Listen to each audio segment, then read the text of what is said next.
नवरात्रि के पहले दिन माँ दुर्गा के शैलपुत्री स्वरूप की पूजा की जाती है। अपने दाहिने हाथ में त्रिशूल धारण किए, बाएं हाथ में कमल को शोभित किए, वृषभ पर सवार नव दुर्गाओं में प्रथम देवी शैलपुत्री हैं, जिन्हें सती के नाम से भी जाना जाता है। माता शैलपुत्री की कथा के अनुसार एक बार प्रजापति दक्ष ने एक बहुत बड़े यज्ञ का आयोजन किया। इस यज्ञ में उन्होंने सभी देवताओं को अपना अपना योग्य भाग प्राप्त करने के लिए आमंत्रित किया, परंतु उन्होंने भोलेनाथ को निमंत्रण नहीं भेजा। जब माता सती को यह ज्ञात हुआ कि उनके पिता एक अत्यंत विशाल यज्ञ का अनुष्ठान कर रहे हैं, तब उनका मन वहां जाने के लिए बेचैन हुआ। उन्होंने भोलेनाथ को अपने मन की सारी व्यथा बताई।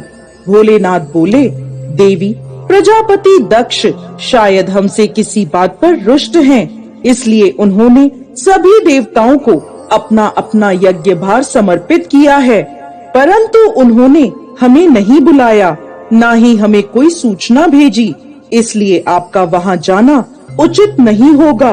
भोलेनाथ की यह बात सुनकर माता सती का मन शांत नहीं हुआ। पिता के द्वारा किए गए यज्ञ में सम्मिलित होने और अपनी माता और बहनों से मिलने की उनकी इच्छा और प्रबल होती जा रही थी। माता के आग्रह करने पर भोलेनाथ ने माता सती को वहां जाने की आज्ञा दे दी।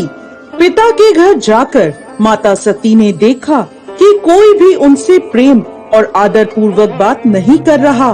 केवल उनकी माता ने उन्हें स्नेह से गले लगाया। बहनों की बातों में व्यंग और उपहास था। अपने परिजनों के इस व्यवहार से माता सती के मन को बहुत दुख पहुंचा। ये सब देखकर उनका हृदय शोक, ग्लानि और क्रोध से संतप्त हो उठा। वह सोचने लगी, भोलेनाथ की बात ना मानकर यहाँ आकर मैंने बहुत बड़ी गलती करी है। वह अपने पति के इस अपमान को सहन ना कर सकी और उन्होंने अपने उस स्वरूप को वहीं योगाग्नि से जलाकर भस्म कर दिया। इस दुखद घटना को सुनकर भोलेनाथ ने क्रोध में आकर अपने गणों को भेजकर दक्ष के उस यज्ञ का पूर्णतः विध्वंस करवा दिया। सती ने योगाग्नि द्वारा अपने शरीर को भस्म कर अगले जन्म में शैलराज हिमालय की पुत्री के रूप में जन्म लिया।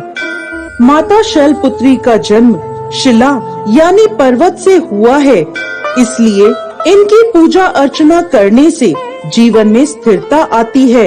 इनकी पूजा अर्चना से वैवाहिक जीवन सुखद हो जाता है और घर में सुख समृद्धि आती है। माता की पूजा अर्चना से मूलाधार चक्र जागृत हो जाते हैं, जिसके फलस्वरूप जीवन में स्फूर्ति और उत्साह का विकास होता है।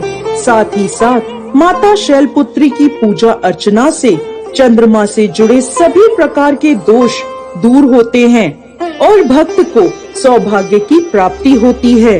दोस्तों, नवरात्रि के प्रथम दिन माता शैलपुत्री की पूजा सफेद रंग के विशेष पुष्पों से करें। साथ ही साथ माता को सफेद मिठाई का प्रसाद चढ़ाएं और माता की तस्वीर के आगे कपूर अवश्य जलाएं।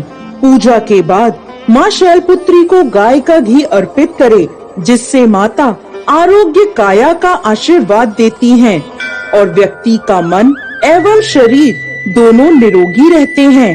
तो दोस्तों, यह थी नवरात्रि के प्रथम दिन पूजी जाने वाली माँ शैलपुत्री की पावन कथा।